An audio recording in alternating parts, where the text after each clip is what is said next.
Welcome to Backstage at Speaking Your Brand. And thank you to everybody who is joining us over on LinkedIn Live. Thank you for joining me, Sarah, Of on course. Backstage at Speaking Your Brand. Yeah, thanks for having me. I'm excited to be here. Yes, I am so happy that you agreed to chat with us and share your expertise with our audience, but also because, as I was just saying to you before we went live, I haven't seen a lot of in-person people in a while, and you're one of my favorite people. And I usually see you at events and various things that we attend, see you out and about, but haven't been able to do that. So it's just so nice to finally talk to you again. I know. I was so excited when you emailed me for that reason. I'm like, gosh, I used to see Diane like at least twice a month, it felt like. And then it just went to completely nothing through this past year. So it's great to see you, albeit virtually, but hopefully I'll actually see you in person soon. Yes, I'm hoping so. Fingers crossed. And that brings me to what our topic will be today, which will be all around events and speakers. But first, before we do that, let me just I just will tell people who you are and like what your title is. But then I want you to kind of tell everybody what you do in your business, because you do a lot more than what it might appear at first to be, which, I would say you're in the videography space, but it is so much more than that. So our guest today, everybody, is Sarah Soliman, who is, if I get this wrong, you can correct me, CEO and president of Soliman Productions. And they do videography. And in fact, I have hired them myself, for their team, Sarah's team, to do videography for me for several speaking engagements that I had, in-person speaking engagements. But they do a lot more than that. So I'll just let you, Sarah, kind of tell us who you are, what you do, and a little bit about like all the things that you offer with Soliman Productions. Yeah, absolutely. Well, thanks again, Diane, for having me. So yeah, Soliman Productions is a visual, I like to say we're a visual storytelling business. So I often tell my team, although you are amazing and you excel at videography, we're so much more than that, because we're really there to tell your story. So what that means is we work for the most part within the meetings and events industry with event organizers to help them take content that happens at their annual meeting or event and really repurpose that content through video storytelling throughout the year. So it's kind of like a 365 day opportunity for them to take content, video content, and even still. So we do photography as well, some social media marketing, and really kind of develop that into a really good strategy for better storytelling throughout the year. And in turn, they're able to, as event organizers, generate revenue off of what we do, because we're able to expand their membership, especially if it's an association, gain more traction, new attendees, new faces at their next event, and then also find unique creative ways to sell sponsorship through the content that we produce on site. So it's a lot, but it's so much fun. My background is in journalism, so it's kind of like that nice journalistic element, but throwing it into the events industry. Yes, nice. And I know that you are also really involved in the professional association for the industry that you are in. So is that Meeting Planners International is what it is? That's exactly what it is. Meeting Professionals International? Meeting Professionals International, okay. So MPI for short. Right. And MPI is actually the largest organization that is home to a lot of event organizers, whether it's associations or corporate event planners as well. So it's an international group, hence the international in their name. And it's I volunteer on both the local board here in Orlando, but then I also am part of their global board of trustees, which serves the MPI Foundation. So very much entrenched in this space and super involved well past, my day-to-day business. Yes. And I wanted to kind of talk about both of those things because that kind of ties into what we're going to be talking about today, because everybody, Sarah obviously has been around a lot of speakers and been involved in numerous events and conferences. And Sarah, I always see the things that you share, kind of the behind the scenes of what your team is doing at these different conferences. And so I know that you're exposed to speakers all the time. So you know what works, what doesn't, how event organizers and conferences look for speakers, what they look for in speakers, and how how someone could be a standout speaker to get chosen by a conference or by an event to do a keynote talk there, or some sort of, breakout session or something like that. So I want for us to be able to pick your brain and share with our audience all of the ins and outs of that, because speaking your brand, of course, we're helping women tell their stories and share their stories through speaking to, either build their business or build their thought leadership. So a lot of our clients are applying to speak at conferences and events. So I guess since you're exposed to these, meeting planners, what would you say are some of the top things that either that they are looking for in speakers, or that you see in very effective speakers at these different conferences? I love this question and this conversation because, I actually get approached often from event organizers looking for speakers, because I do have so much experience covering so many different industries and so many different events. So I've seen and I've heard, and I remember, even for me, out of the hundreds of events that we've covered over the past, 10 years, basically, who has been effective and who I continue to see sort of like repeat speakers, if you will, for various industries and organizations. So with that being said, the first thing that organizers want to ensure is that you're an expert in what you talk about, and not just an expert, but that you are known for that one thing.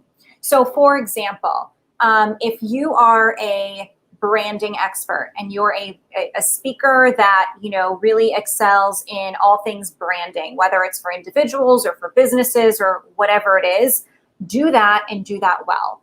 Where I see a lot of confusion start to happen, and also speakers not booking the gigs that they are applying for, is when you've got so much going on and the event organizer sort of gets lost in who you are. So it may not necessarily work for their audience, right? So really, really hone in on that one level of expertise that you are known for. And ensure that that is what the event organizers is seeing and hearing out of you and out of your, the call for speaker application or whatever it is that you are applying for. That is such a great point. And before I make my comment on that, I just want to let everybody know, pop your questions in the comments. We will answer any questions that you have too.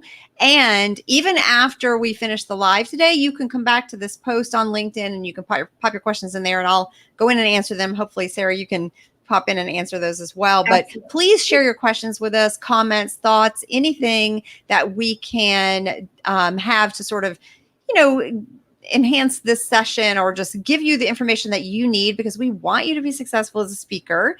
But you make such a great point, Sarah, about this idea of drilling down very specifically to that one thing, because I think it's kind of marketing 101, which is to don't appeal to everyone because you appeal to no one if you do that. So to be very clear on who you are and what it is that you speak on, and deliver that one key topic or area of knowledge, so that this, like you said, the conference organizers or the speaker selection committee knows what it is you bring to their audience. So right. And the other thing I'll add to that is, so you may be, I'll just keep using this branding expert because it's just what's in my brain right now. But if you are, let's say, a branding expert as a speaker, relate that back to the industry that you are applying for. So for example, if you are applying to speak at, everyone can use branding, right? So if you are applying to speak at a conference for architects, great. Well, do some research on that industry and don't just blindly apply and send in your application and say, oh, this, I'm great. This is why, because I've spoken at all of these other places. No, really narrow it down to that industry and explain why and how you will apply your knowledge and what you know as a branding expert to this architect association, right? Because now they can really envision and see and sort of like picture you on stage speaking to their audience. They really want to understand not just like your basic learning objectives, but how is this going to apply for us in our industry? have you done the research to understand where, you know, architects maybe have a challenge or struggle with branding in their own business? How can you solve for these issues that the association is looking to solve through content? And as we know, content is king, and it will continue to be king. So, you know, to really be effective in landing that speaking gig, you really do have to tailor each application to that specific organization. Yes, that is such a great point. Actually, I just submitted an application for a conference last week. It's for a conference next year. Very involved process, but I would 100% agree with that you really have to tailor it to that specific audience, because like you said, you have to show them what value it is you're bringing specifically to the problems they are trying to solve. So how do you fit into that you know, picture that they're trying to paint for their audience? So with that in mind, then, Sarah, how would you say do speaker reels kind of connect to that? How do they tie in when I know, you know, for example, I had to submit a video with this application that I did, but what do you think the connection is with the speaker reel, and how, obviously you can't get super specific in that, but what is a good speaker reel? What's the purpose of it? How does it fit in? How important is it? Sure, great question. Speaker reels, video speaker reels are increasingly important for a few reasons. So one, the first reason is they want to see that you can actually speak on a stage, right? So although your reel should not be extremely, well, actually, here's the thing. You should actually have two reels. One that is short and sweet and kind of spunky, right? And it sort of does, it's a sizzle reel, if you will. It highlights you and paints you in a picture that is kind of cool and modern and appealing. And, you know, maybe it has all the different shows that you've spoken at before in the past. It shows you sort of like quick shots of you on stage. Like, it shows that appeal that you have as a speaker. That's one. Your second one should be a little lengthier. And what I mean by that is not like a 10-minute reel. No one has time to watch that. But maybe like, you know, you can do a lot in 2-3 minutes, right, of a speaker reel. And it's really about taking the best bits of your past presentations, different portions of it, and piecing it together. And the reason for doing so is because then it gives the event organizer an opportunity to actually hear you and see what your mannerisms are like on stage. Do you stand in one space, or do you, you know, walk up and down the stage? Do you make eye contact, or are you staring at the back of the room? Like, there's so many different things that they're looking for outside of just ensuring that you are the expert in whatever it is that you speak on. So it's their opportunity to sort of analyze you. It's an interview without it being an interview, right? But if you give them both of those types of reels, one that's a little shorter and sexier, if you will, you know, visually appealing, but then one that is really content driven and forward, now they've got some stuff to work with. And then, of course, I would always package it with, although still images, they're still images, right? Like, there's no movement, but they do go a long way. So don't hesitate if there's an opportunity within your application to also upload any additional visuals. It's all about the visuals. So they just want to make sure, and also how you present yourself, you know, like, do you dress a certain way that won't be appropriate for my audience? I mean, it's a lot of, you know, it sounds superficial, but at the end of the day, you're representing that organization and their members, and they want to ensure that you are, in fact, the right fit for them in all aspects. So if you don't have a demo reel yet, definitely look into getting one done. And also, you should be thinking about getting your presentations. I know a lot of speakers shy away from this for obvious reasons, but just for your internal use, you should look at capturing your presentations from start to finish, and then just archiving them for your own, especially if you're speaking at bigger conferences, and archiving that for your own use. That way, when you are ready to create a demo reel, you're pulling from those longer presentations that you've recorded. You know, don't post them on YouTube and all that stuff, because you don't want your content to get stolen, but you've got it at least. And that way you've got more in your back pocket to be able to present to an event planner. That is such a really great point, because I remember, it's in the before times, so the before COVID times, when I was speaking in person, you know, I had hired you to video several of my talks. And now in retrospect, I obviously understand it a lot more, but I remember, you telling me, let's get several of your talks and then we can kind of choose in bits and pieces of those. It does make for such a more interesting speaker reel, because now it's not just, you speaking at just one event. You're kind of interspersing different audience shots and different individual shots on the stage, and you're in different outfits and it's different sort of venue. And so it makes for a much more interesting dynamic of the speaker in the presentation and that speaker reel. And obviously you created that speaker reel for me, but is that what kind of goes into your thinking when you and your team kind of shoot the whole talk? What goes into your thinking when you're pulling bits and pieces to create that speaker reel that's effective?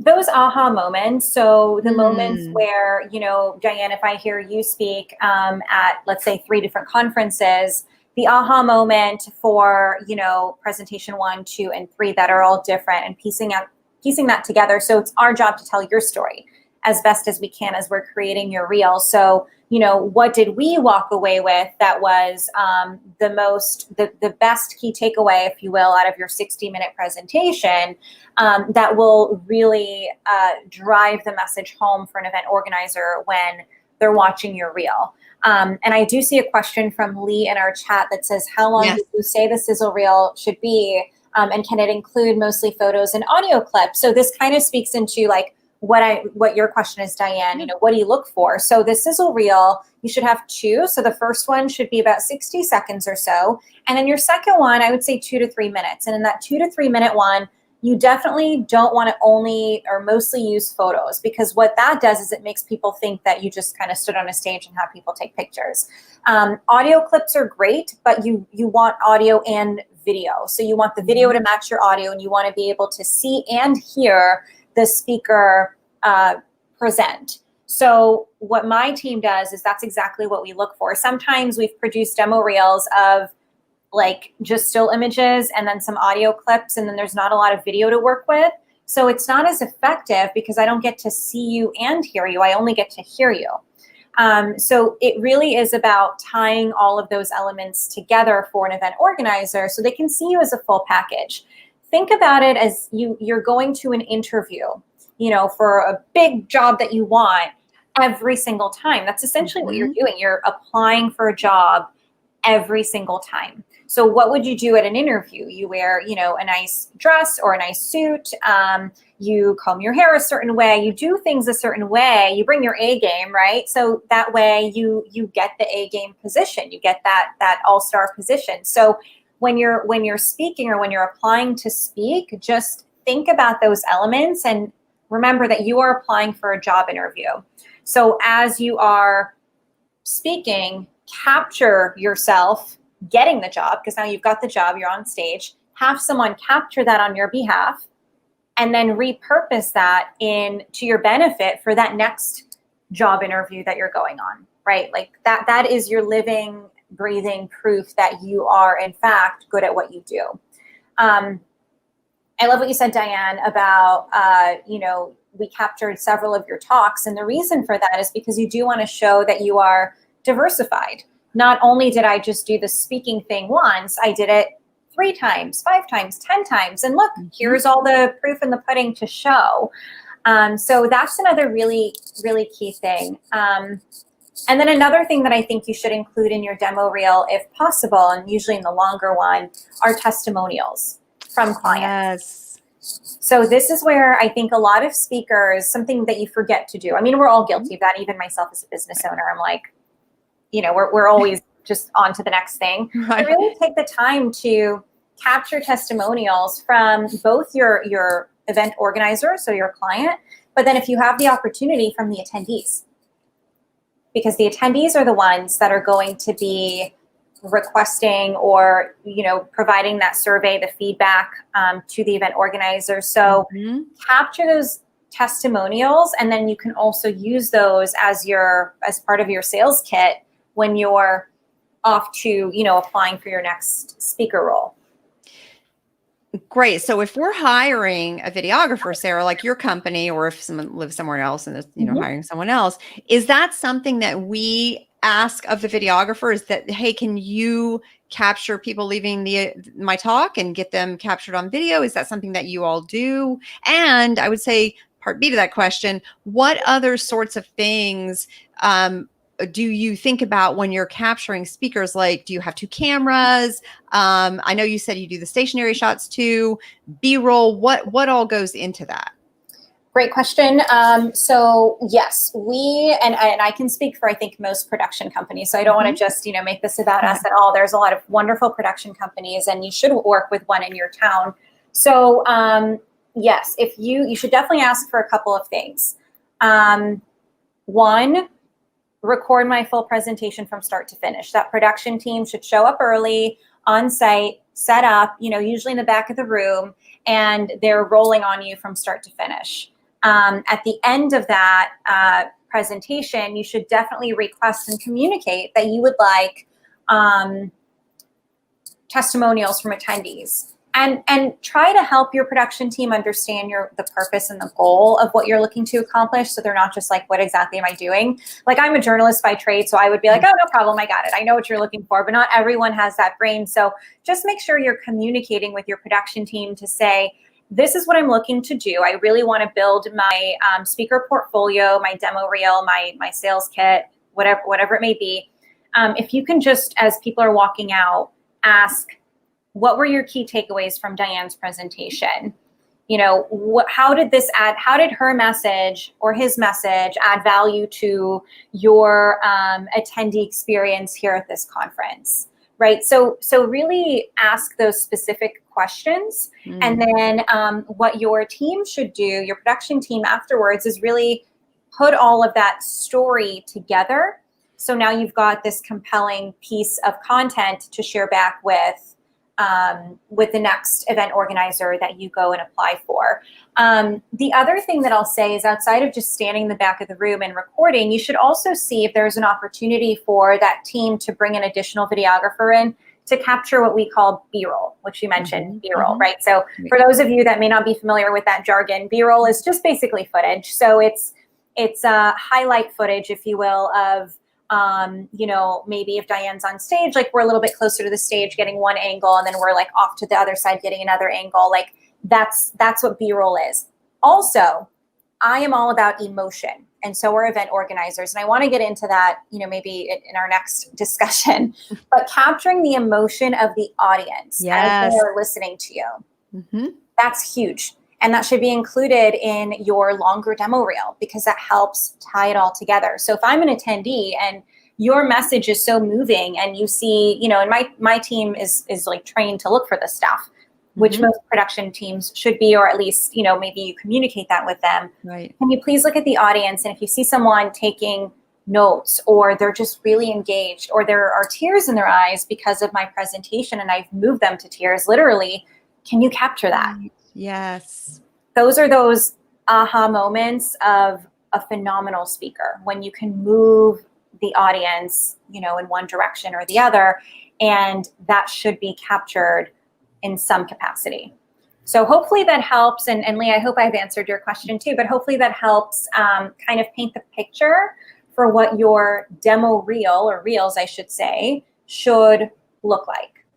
Yes. No, I think that's really good. And I love that idea of capturing the emotion in the audience, because I think that paints a much bigger story that you're telling to the conference organizers than just, hey, here's me speaking on a stage. But it's like, no, here's how the audience received what I was saying, right? It has such greater impact. So let me connect that to a comment here from Joy Spencer. And she said, seems like that's my next assignment, getting a stage speaking gig so I can start building my reel. But let me ask you, Sarah, is it necessary to wait until you're on a stage, or can you start getting video at smaller events? Let's say you speak to a local chamber of commerce and maybe there's only 15 people in the audience.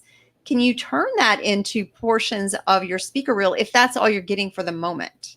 Absolutely. Any, and when we say speaking, and thanks, Joy, for that, because I should clarify, I say stage, but stage can be just in front of a room. It doesn't have to physically be a stage. If you are in front of an audience, I don't care if it's an audience of 5 or an audience of 500. Yes. You are there to share a message, to deliver a presentation. Someone trusted you enough with the content that you're presenting to put you in front of that room. And that is enough and that's significant enough for you to start building from there. I have done very small gigs speaking gigs on my own that, I always try to have someone from my team there because it does go a long way. And again, it's all about showing that you can be diverse. So some of the best speaking gigs that you can possibly get are actually for smaller groups. For example, a board of directors meeting. Yes. I get, I'm on these boards and we are always looking for speakers to come in and talk to us about whatever it is that we're challenged with for that time frame, right? As a board, as volunteers, as people who are committed to said organization that we serve, that is not a small gig for you. That's a big deal. A lot of, and I know, Diane, you've done this, like you go and you speak to corporate groups, and corporate groups can be small sales teams that need some, motivational speaker or whatever. And that can be a group of 20 people. So all of that is significant enough for you to absolutely get that captured and then build from there. It's actually kind of nice to see the growth, as an organizer. Yeah. And I would say a skilled videography company, such that yours is, Sarah, I know, can also take those smaller events and still be able to show them in a way that they don't look sparse. They look very lively and engaging. Yeah. So, I mean, from my personal experience, I wouldn't recommend just waiting till you're on a stage. I mean, that's great, but go ahead and start getting video because I agree. And, just seeing the work that you all do, Sarah, at your company with your team and what you've done for my speaking reels. I mean, I know you can turn kind of smaller speaking gigs into really powerful clips that end up being part of a submission to a conference or go on your website or at least, start to help you get more speaking gigs. Yeah. So you mentioned, Sarah, that you are involved on boards where you do have speakers come in. So when you are the one on the other side that's actually trying to find speakers, have you seen any, in your personal experience, have you seen any, like, let's say do's and don'ts of, what's worked, what really doesn't work, like don't do this or definitely do this? So that's an interesting question. I don't know that I've ever seen like an oh no moment, where I'm like, oh gosh, this is just not going to work. Yeah. So what I will say is we look, and most organizers, regardless of size of event, are looking for you to be consistent in your influence. Okay. So what I mean by that is, yes, you may submit your reel and you did all the right things, like you checked all the boxes, right, on the back end. But what are you doing day to day on your own platforms? Are you actively living and breathing what you're preaching? To me, is your expertise. So you are, as a speaker, regardless of whether you're a keynote speaker on a big stage or a breakout room speaker speaking to 20 people, it doesn't matter. We look at speakers as part of our stakeholders, and you are a big stakeholder because you, as a speaker, will help drive registration, right? Regardless of how big or small my event is, you help drive my registration. So what I look for personally when I'm looking for a speaker is I will go to your LinkedIn and I'll go to your Facebook and and your website and all of those things. And I'll look at how influential are you outside of just submitting your application to me?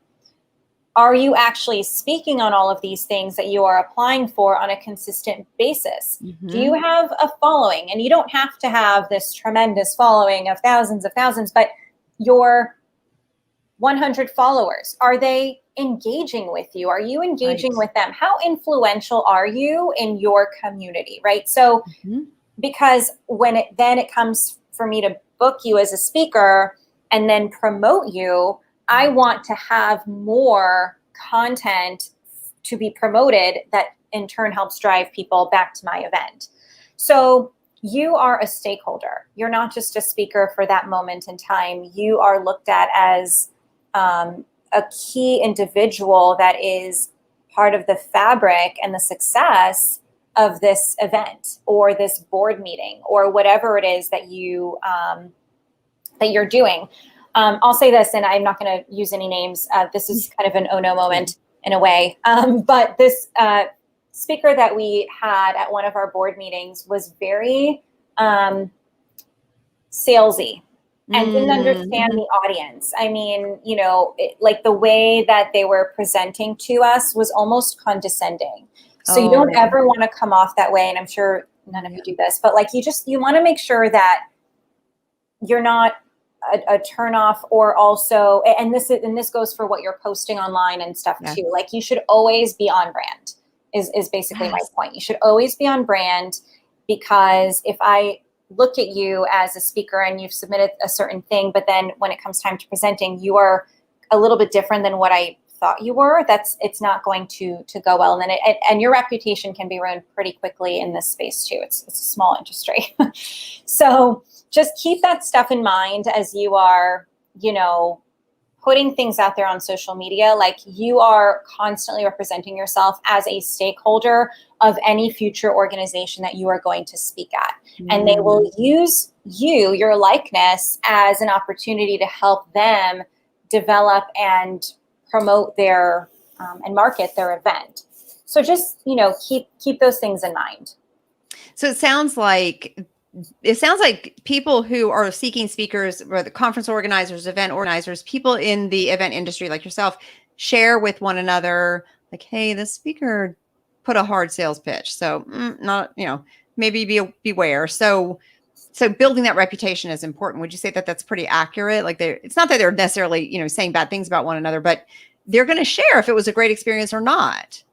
Yes, 100%. I get approached all the time about speakers that I've seen. Like, who would you recommend?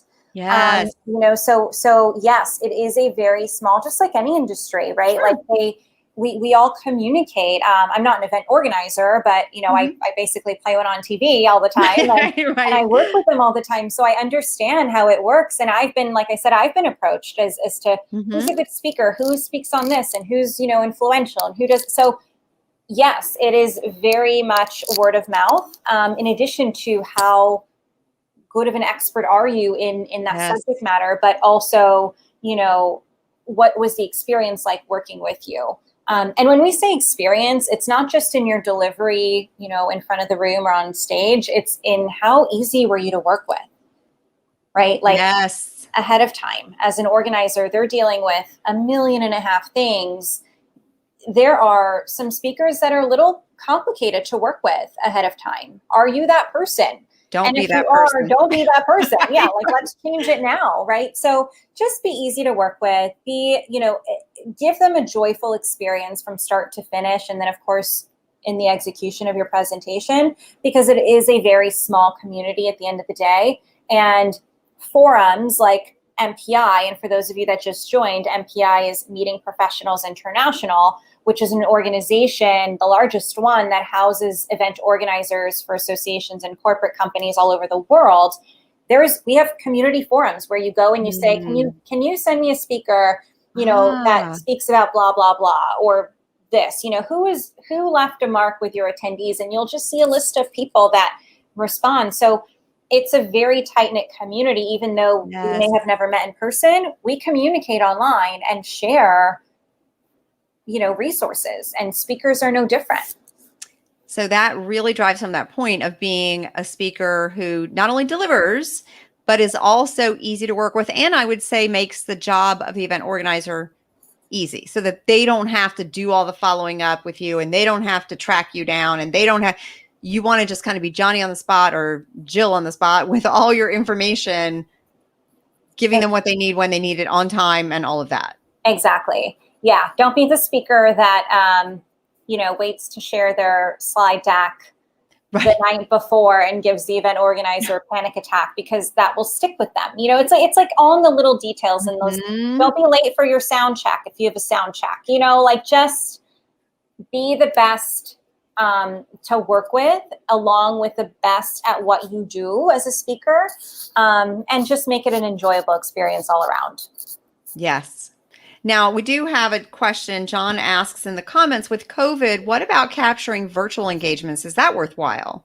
It is. And here's why. Although it's not as pretty, right, as you like physically being in person and having that audience, we talked about that audience interaction and capturing those moments. What it does tell an event organizer is that you still executed and that you still delivered what you do as a speaker during COVID. It shows that you were committed to your craft, committed to your content, to your subject matter, whatever it is. And you didn't just sit back and let things happen, but you happened, right? You happened to COVID. So I love that.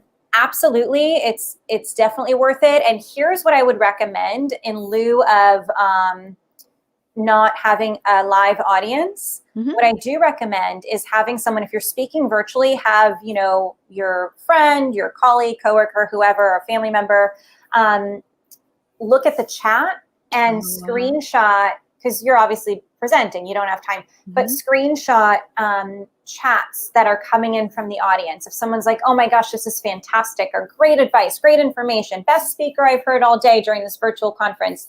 Those are moments. Those are virtual audience moments. Those are still emotions that you're capturing just in a different way.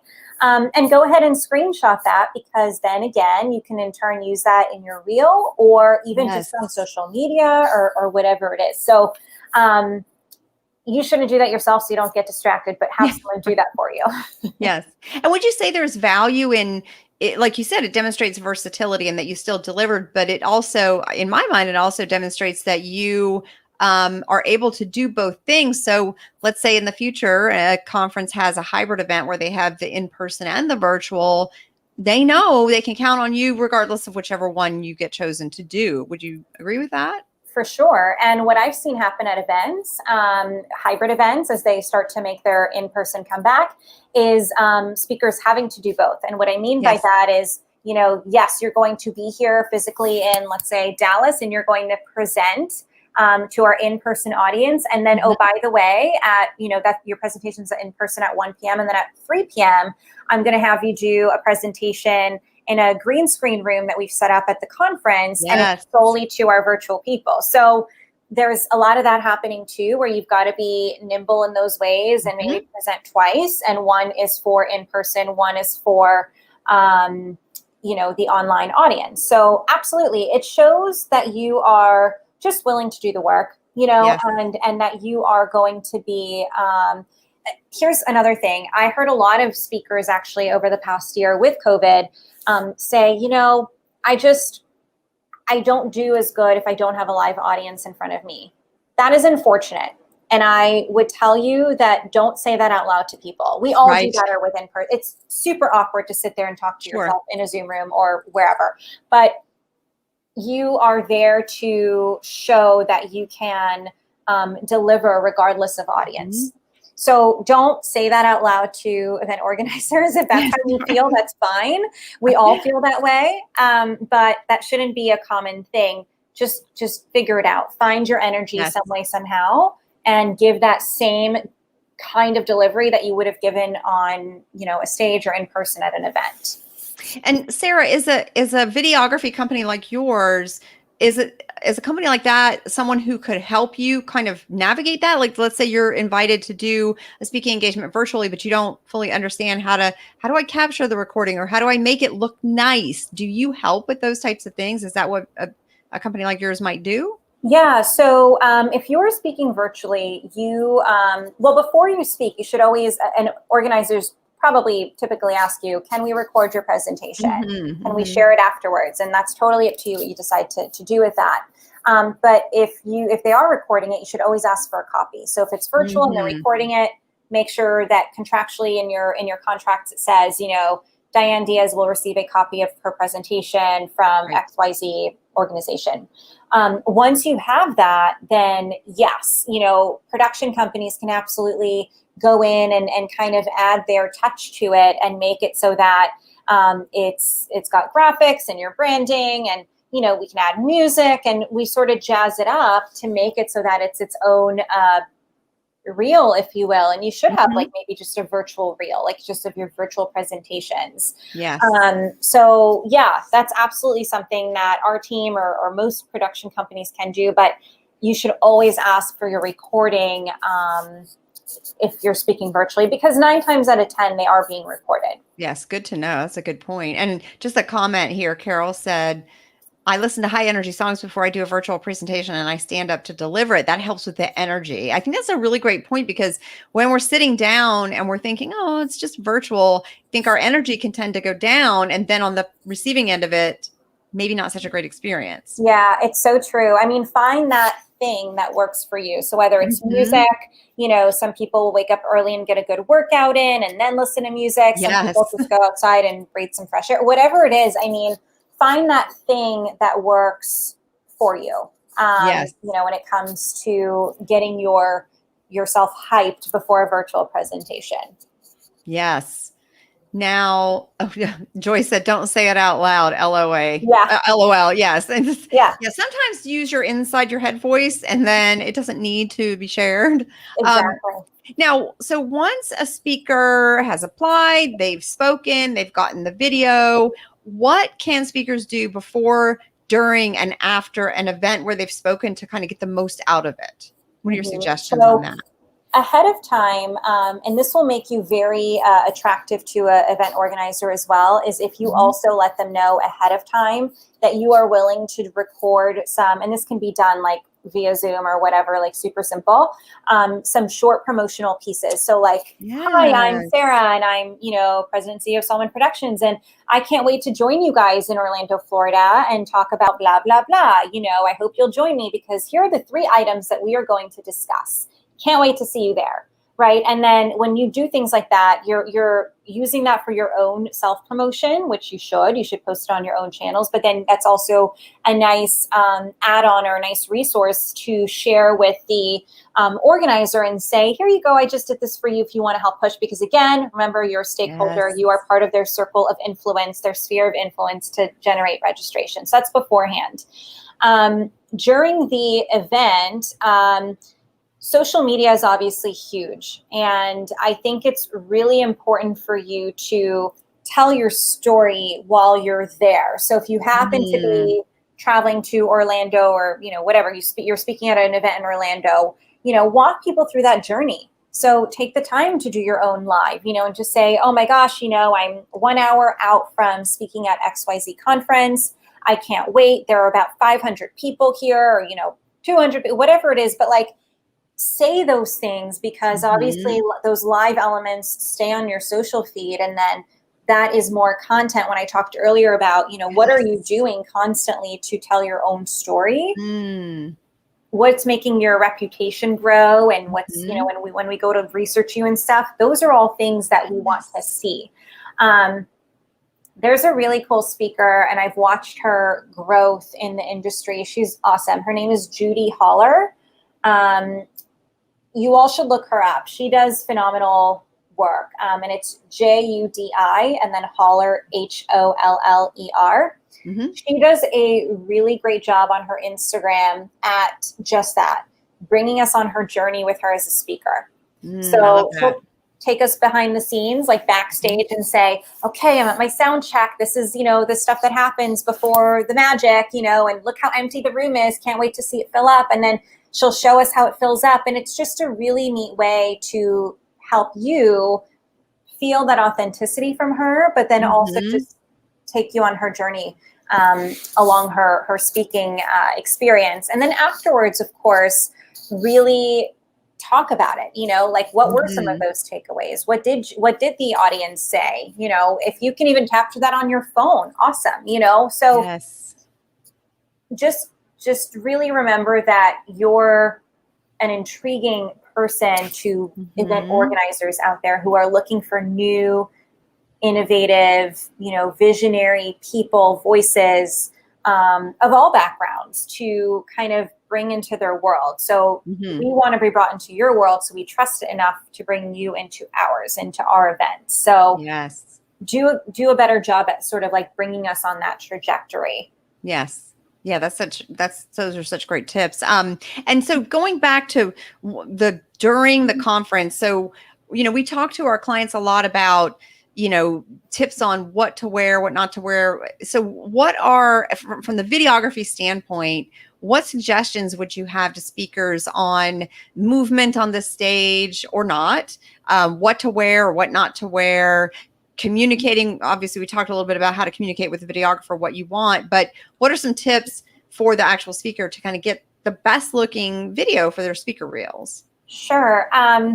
So solid colors. So I'm wearing a solid color today, very strategically, because we were going to be doing this. So this is me speaking. So solid colors are the way to go. Avoid patterns. And that goes for both being on stage or in front of a room. It's just distracting. So solid colors, like, and bright colors are fine. So pinks, reds, blues, yellow, whatever, like just a solid print, nothing, no patterns. That is probably, my first and best piece of advice. The other thing is, if you are speaking on a stage and you know that there's going to be some pipe and drape, right? Some drape behind you, ask the organizer what color the drape is, because a lot of us tend to wear black, which black is always my go-to color. But here's the thing. 95% of the time, the pipe and drape is black. Yes. So what has happened a lot is you look like a floating head because you zoomed in with the background. Right. And when you're recording that, it completely makes you look like a walking head on camera. So, or a talking head, I should say. So make sure that you ask those questions. Hey, if there's drape behind me, what color is it? That way you avoid wearing that same color. And men, this goes for the men too, because your suit jacket may be black and then you're blending in with the drape still. So those are questions to ask. For my ladies, the other thing is we like to wear, and I am wearing my earrings today, but we like to wear chunky necklaces and, things that really make you stand out, as you should. However, and you can do that, but make sure that when you're being mic'd, so if you're wearing that lavalier microphone, sometimes AV companies on site do a good job at this. Sometimes they don't, because they're just like rinse and repeat and rushing through things, and that's okay. But this is where you can come in to make sure that everyone's doing their due diligence. Make sure that the microphone is not too close to your necklace or to your earrings. That way you're not getting that annoying, like every time you move and clang. Exactly. Yeah. No bangles, none of that stuff on your wrist. Like, just keep it simple. Just the less noise interference from jewelry that you're wearing, the better. So that would be, I'm trying to think if there's anything else that I would advise you, but absolutely, you want to make sure you're walking. You're not just standing. The worst is when, you've got a really dynamic message, but you're just standing at the podium. You're like, it's a disconnect. It's total disconnect. Yeah. Incorporate into your presentations, into your slides, video and sound and music. Don't just speak to people and at them for 60 minutes. Are there polling questions that you can incorporate, to whether it's virtual or hybrid or fully in person? Are there things that you can do to really engage the audience and give them that like reset of their brain so they're captivated by you again?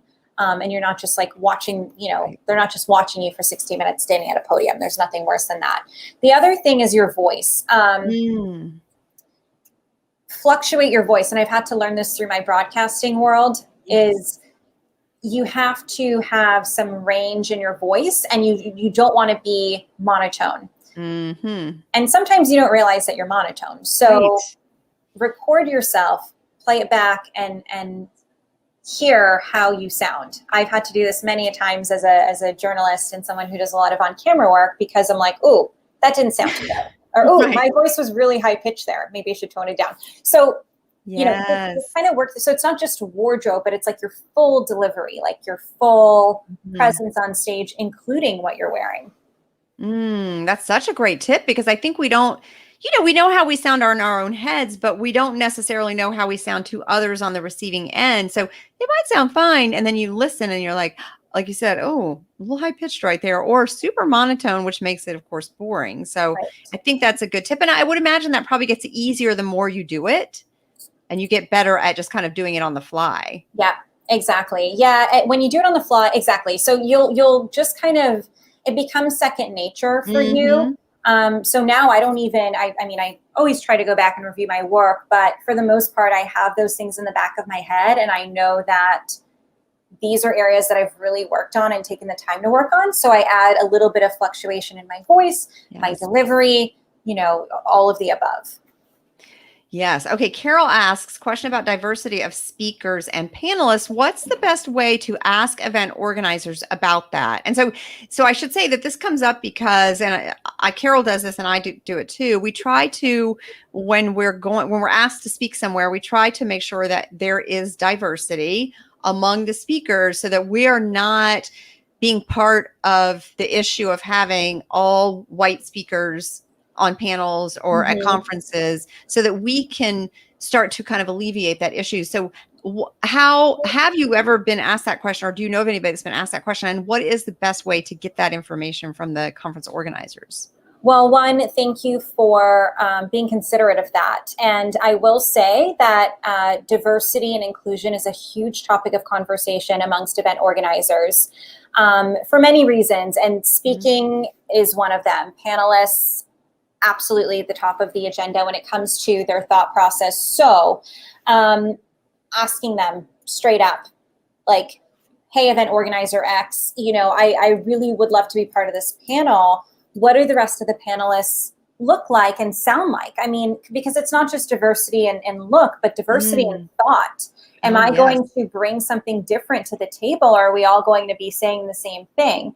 So they would actually appreciate that question if you bring it to their attention and they're not just the ones bringing it to your attention, right? So it's a simple ask because it actually is something that is at the top of the conversations right now. I know for us, for my local board here in Orlando, we always talk about, okay, well, if we have a panel, you know, we want diversity in gender, we want diversity in background, ethnicity, and then also diversity in thought. So we really do put a lot of strategy around tailoring our panelists within that scope. So we are absolutely on the organizer side thinking about that for sure, but they will appreciate knowing that you're thinking about it too.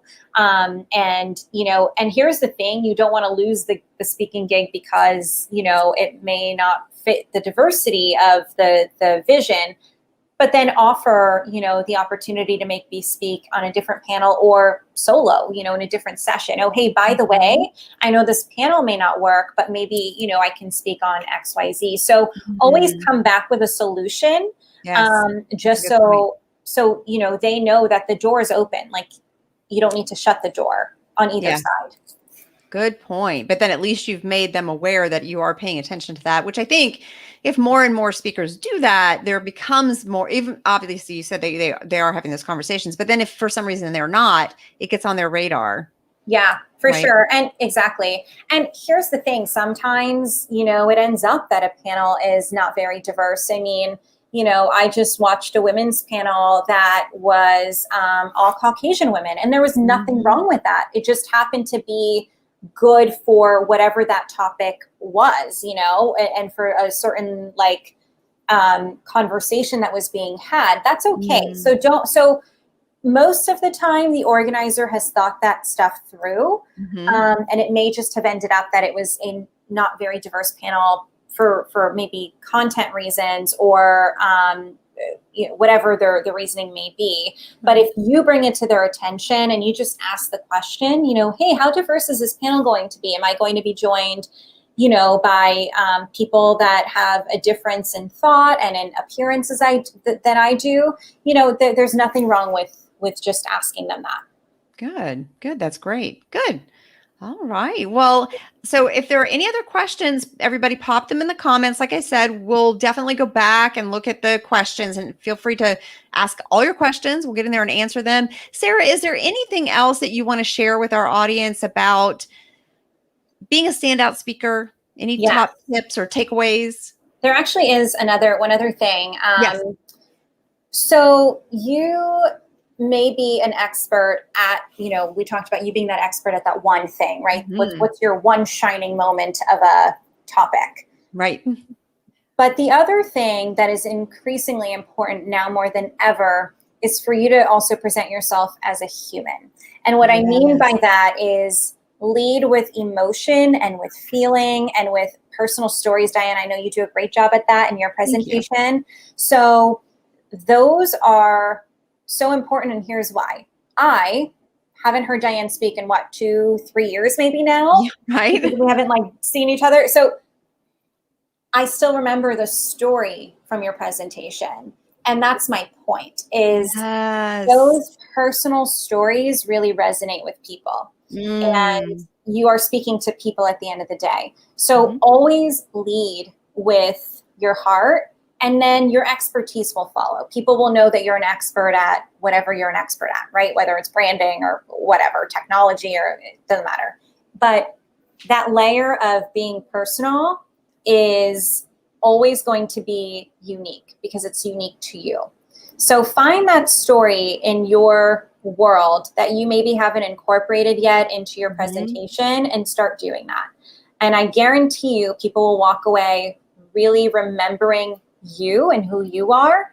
And everything that you say after that is just going to make sense to them, right? Because they've connected with you. It's all about creating that connection. So if you think about that and you work that in and you kind of kick off your presentation that way, and also you share that with, you know, some way, somehow, whether it's through video or whatever, in your speaker application, it'll set you apart. Oh, great tip. I hope people stayed to the end of this to get that tip. That's an excellent tip. I never thought about that, about sharing that in the speaker application. I am going to make a note of that. So yeah, definitely. Love that. Definitely. Good. Yeah. It's always good to just humanize yourself. You know, that's what people remember. And I can tell you that gosh, I've heard tons of speakers over the past, you know, I'm sure you have.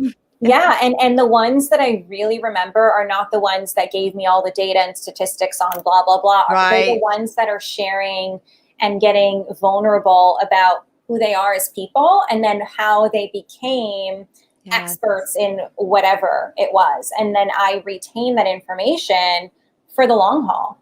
That's what makes you effective. Such a great point. I don't know who the famous person is that said people don't remember what you did for them, but they remember how you made them feel. Yeah. Right. And it's so true. So thank you for sharing that. Absolutely. All right, Sarah, do you want to just tell our audience real quick how they can get in touch with you if they do want to work with you? Oh, sure. Yes, my email is Sarah, SARAH, at SolimanProductions.com. So it's just my last name that you can see right down here, productions.com. That's probably the best way to get in touch with me. I'm also happy to, if you have any questions that you think of after this discussion, please feel free to reach out. I mean, you know, we're here to help one another, and I hope that you found this conversation and these tips helpful as you continue on your speaker journey. But that is really the best way to reach me. Other than that, you can also find me on LinkedIn, Sarah Soliman. And then I'm also on Instagram and Facebook, and I do it all. So yes, she's everywhere. Trust me.